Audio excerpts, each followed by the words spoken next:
Hey folks, welcome back to Max Dave Horsemanship again. And well, it's not baby steps, but it could be, because I'm going to talk about something that is a principle that I employed in the baby steps program. And I talked about how don't push the horse. Take your time, go slow, and don't exceed what the horse can handle. Very important, because once you cross that line, well, it's not learning anymore. And I'm going to give you another example just to show you that I don't do it with just the two you saw. This is a standard way of doing things for me. And I'm going to give you an example in another video I did years ago, a horse I was working with, and it just repeats everything I said with these ones. You'll get it. But I should also give you a little bit more backstory on that horse. It was some people thought I was wasting my time working with her because of her age. She was somewhere near 20 years of age. And although she was up there in years, she was still in very good health. Most people thought she was much younger than she was just looking at her. And her dam lived to be 36, so chances are she probably had another 10 years of rideable life in her. So I wasn't wasting my time working with her. You know, I mean, even if it was only 5 more years of riding, it's still, I think that's worth the time. I did actually, unfortunately, I had to quit working with that horse because it became obvious to me that the owner was not willing to change how they do things or change themselves. And well, if you watched my last video, that's the key. If you want to change the horse, you got to change you. It's as simple as that. And you can't be doing the same things all the time expecting different results. It's not going to happen. I could have improved that horse significantly. In the end, I did actually ride her. She was so bad, though. She was so nervous and worried that if she wasn't with a bunch of other horses, she would freak out and literally flip over backwards on her rider. And people have died that way. So it's very dangerous behavior. It was very extreme. And even if you don't get killed, it's still not a good thing. And I know 2 people personally that had happened to with that particular horse, so I knew she was capable of it. That wasn't just a story I heard. It was verified by 2 people that had it happen to him. I think she'd actually done it more than just twice, too. She was a very nervous, worried horse. That was just a fact. And it was very clear when I started working with her that was the case. So just so you understand just how extreme that horse was when I was working with her, it helps you get an understanding of why we had to start small with her and work our way up. And if you watch this video coming up here right away, which again, it's one, not the entire thing, but it's a good portion of one that I did several years back. And it explains exactly what's going on and how we practice what we preach and, well, how you got to work your way up to things, okay? Watch this. We have gone and gotten our horse here. We can talk about what we've been working on with her. And like I said, it's got all to do with all the other things I've said about going slow and doing things in little pieces and making progress that much at a time. It's not always real quick, and depending on what you're working on, could be a long time. Every horse is different, and some things go fast, some things don't go so fast. And well, this one here, she has presented me with some new problems I've never encountered before. Now, in a recent video, I showed you how I could get her to side pass without even touching her. And when we get the horse to side pass really good, going both away and towards me, and from both sides, that's when we usually, well, take that barrel over there and we get them to side pass over that. But she was having none of that. Get her anywhere near the barrel and she'd start getting all worried. And well, best we got her about that far over top of the barrel. Never did get her to go all the way over and back. Couldn't do it. And whenever she'd take a step in the right direction, I'd stop and rub on her and tell her she's a good girl. Now, horses have a lot of muscle in the neck, but I happened to notice that hers were particularly hard, like rocks, actually. So it was like, okay, that barrel is too much for her. She cannot handle that. You know, because I couldn't make any more progress. We got her near the barrel. I could already tell, because rather than just holding my hand out to get her to side pass. I was actually pushing on her. I don't like having to do that. That tells me there's some resistance. Even right now, she you know, if you're paying attention, notice how she's looking at that barrel. She's concerned about that barrel. It's okay, dear. You're not going to go near that barrel. It's just here, so, and that's why it's way over there. Because I don't want her getting worried. But anyhow, I figured that barrel's too much, obviously, for her. She can't handle that. So we got to come up with something smaller. And this is where I say you got to get flexible, use your imagination. And so I started thinking, well, what do we got around here that I can use? You know, I know we got a couple of those jolly balls. Well, unfortunately, the dog likes them more than the horses, and they've kind of gone missing. So I couldn't find one of those. So I had to come up with something else. Hey, I got an idea. We happen to have some rubber feed pails around here. Now this one here doesn't have a handle on it, which makes it even better yet, because I don't want her getting her leg through a handle and having a pail stuck on her leg. That'd really freak her out. But even this pail, I set it down on the ground upside down like this so it wouldn't roll around and blow away and whatever. And if she happened to step on it, it's rubber, it ain't going to hurt it, and it's not going to hurt her either. So it's a perfect tool for the job. But she wasn't cool with that either. I actually had a real hard time. I did manage to get her to go over it, but she really wasn't good with it, never got any better with it. So we thought, well, no, we're going to have to go even smaller yet. What do we got? Well, it's actually a tiny bit bigger around, but it's not quite as high. A little feed tub here. So this is what we've been working with. We took this thing and threw it down on the ground there, like that, and had her side pass over that. Now even that, she wasn't super cool with, and it took quite a while to get her to go over it. But she did eventually go over it, and each time she went over it, she got a little better about it. And I'm going to see if I can get her to do it, just to give you an idea what we've been doing. There we go. There we go. Good girl. Good girl. There we go. Well, okay. That wasn't real pretty, and I actually did have to put a little pressure on her side to get her to do it. It was not my choice. I don't like doing it that way, but today she's actually not very good about it. Yesterday she was better. I did this a couple times yesterday, and you know, each time she got a little bit better. But that's what I'm talking about, you know, progress. It's a little bit at a time. And the very first time she went over it, I got pretty darn excited. I thought that was pretty remarkable because, well, for her, any other horse, I go straight to the barrel. With her, I can't do that. And that's where, like I said, got to get a little creative, got to get a little imaginative, figure out what we can use, start small. And that's the key, is start small and don't expect huge amounts of progress. There we go. Good girl.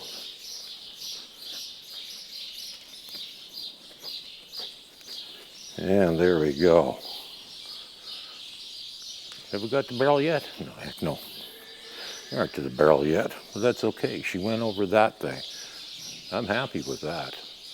Wasn't much, but it's a start, and that's what you got to do sometimes. You got to start small, accept those little bits that make the big bits. Take what you can get, and you know, this is an example right here of I practice what I preach. You know, I don't just talk about this stuff. And first time I got her to go over that thing, we did it maybe that much at a time. Get her to move towards it just a tiny bit, stop, rub on her a bit, tell her she's a good girl. Let her stand there for a second, well, a few seconds, whatever, and then ask her to take another step. And we made the progress one step at a time. We didn't just say, hey, we're going over the thing and that's it. No, we did it one step at a time. And we started small with something that she could handle because, well, in her case, that barrel over there, that's too much for her. She can't handle that thing. So we had to start off small. That's okay. Eventually she's going to be side passing over the barrel, but I just wanted to do this one to show you what I'm working on and how we've changed it up a little bit. Instead of the barrel, we started with something a whole lot smaller. Well, actually, we started with something quite a bit smaller, and that wasn't even small enough. We had to go even smaller yet, and she's still not real comfortable with it, but that's okay. You know, She's going over it now. She's still not real comfortable with it, but she's improving. Even just now, we did it twice, and the second time was much better than the first time. I barely even touched her with my fingers. I didn't push hard or nothing like that. So it's just an example of, how you can, just make your progress as much as, whatever it takes. It's big or small, it doesn't really matter. Your progress is always progress if you're moving in the right direction. And, like I said, example with the trailer, if at the end of the day your horse is 3 steps closer to that trailer than it was in the beginning, you've made progress. Sure, the horse isn't in the trailer yet, so what? You made progress, and that's all that matters. And just like a video I did a little while ago on picking up the hoof, I actually had to do that in 2 parts.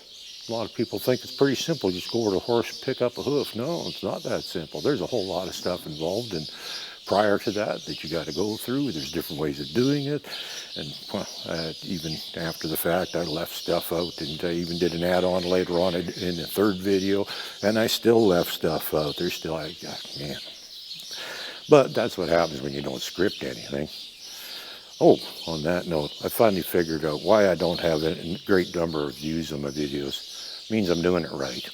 Because I've noticed something, because I watch lots of YouTube videos myself, and I've noticed the ones that are, blatant destruction and nothing more than entertainment have got lots of views. The ones that are actually instructional and educational get very few views. And so I guess that says something about the people out there, that what they're attracted to, unfortunately. But it just tells me that if I'm not getting many views, it's probably because what I'm doing is right, not just entertainment. Because I'm not here to entertain you, I'm here to educate you, hopefully. I'm not saying I'm always right, but I'm going to hopefully make you think about things. So, like I said, doing things in little bits. Slow progress, and you'll get there eventually. That's all that matters. Eventually you get there. Don't put time constraints on anything.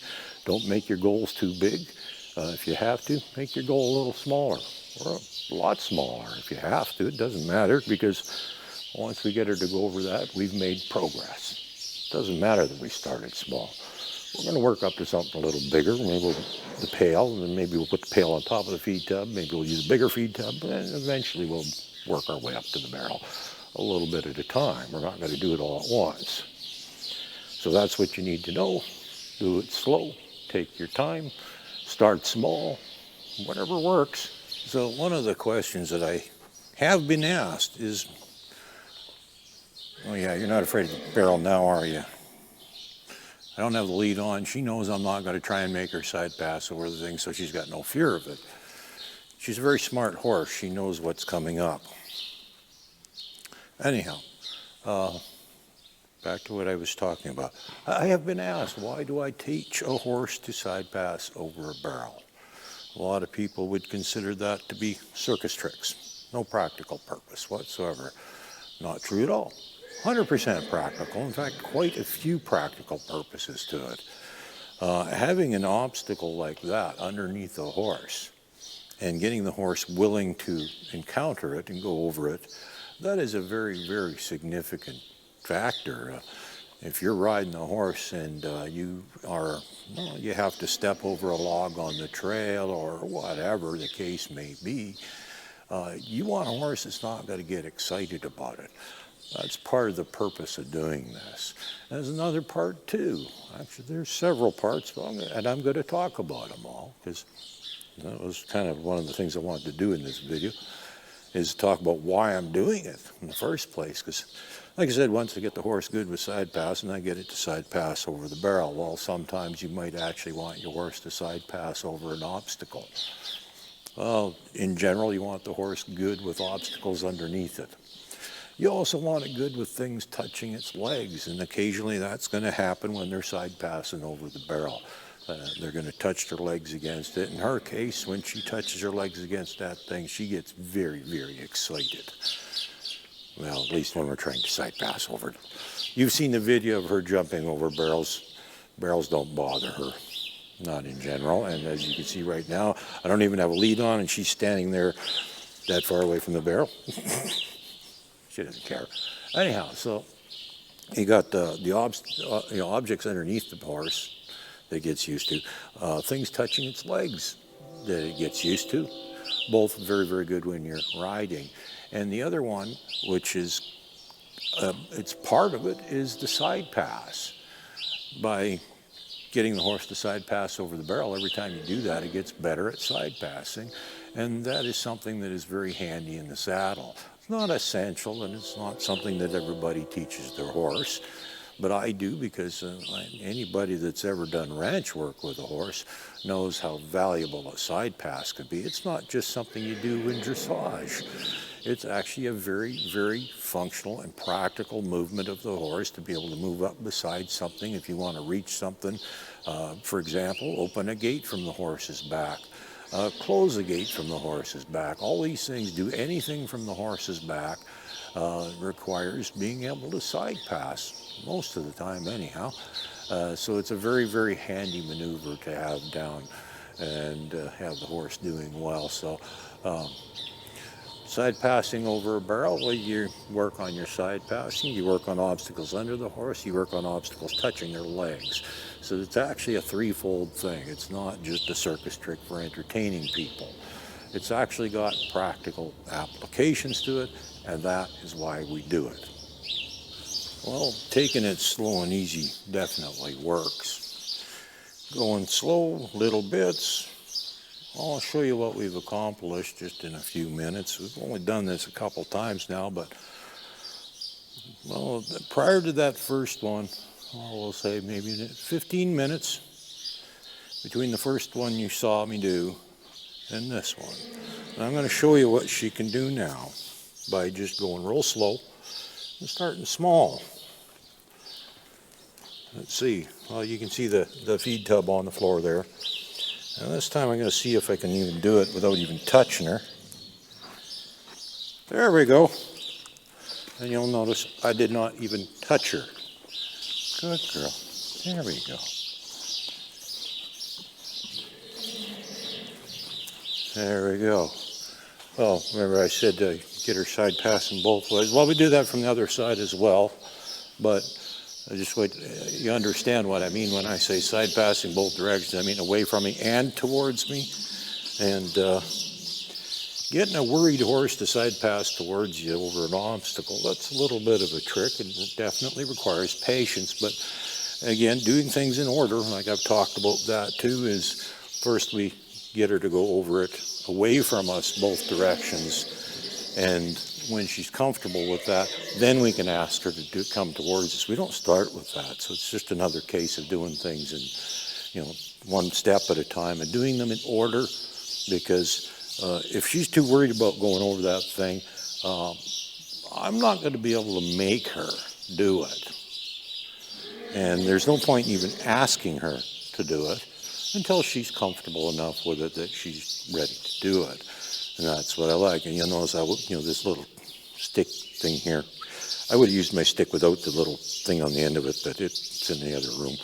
So I used this one. It happened to be handy. It doesn't matter, but you'll also notice I was not hitting her with it.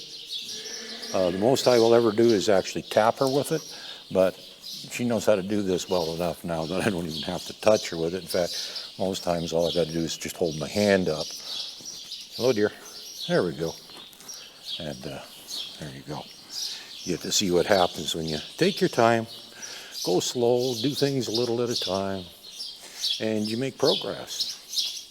See, there you go. Now you know. 15 minutes worth of work, and you can see what we've accomplished here. And the first time she actually went over that thing was yesterday. I think she did it, I got her to do it maybe 3 or 4 times. She definitely was not comfortable with it yet, and you saw in the very first little bit there, which was the first time we did it today. She's still not comfortable with it. Within 15 minutes, you can see what we accomplished by going slow and starting small.